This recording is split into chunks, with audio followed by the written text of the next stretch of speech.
Assalamu alaykum ekranlar. Hemmeşehinde şu karşımda hoş gördük. Allah canı o dünya yaşar vakti olsun göreceğin qo'luk olsun. Herinizin ojuğunda şeyle toylar tutulsun. Yine şu yine acayip toy gününü qo'v şaatlanıp sizin üçün teyze aydınlar getirdik. Dinleyen Lezadan.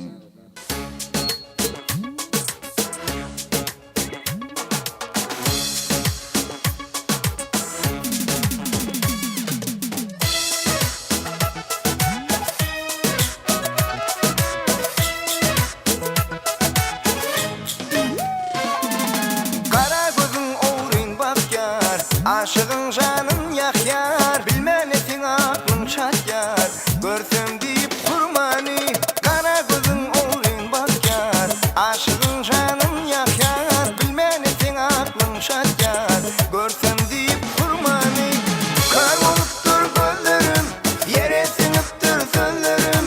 Giden yolunu izleyen, görsem deyip kurmani, senin yolunu izleyen. Görsem gel ya kurmani.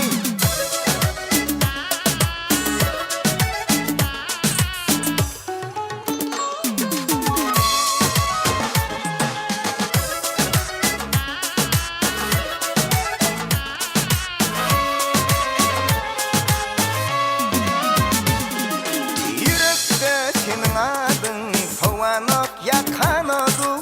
Vereyim diysem yokladım, kime yeter men dadım. Yürekte senin adın soğanıp yakan odu.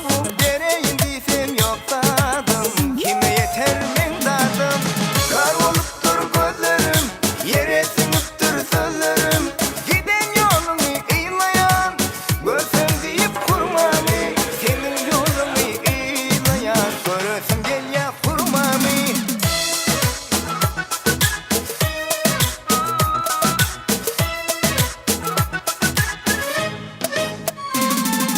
Aşıklık derdi yaman, yüreği daşı döven, şöldür dağ geden, taparın mı kurmamı? Aşıklık derdi yaman, yüreği daşı döven, şöldür dağ geden, taparın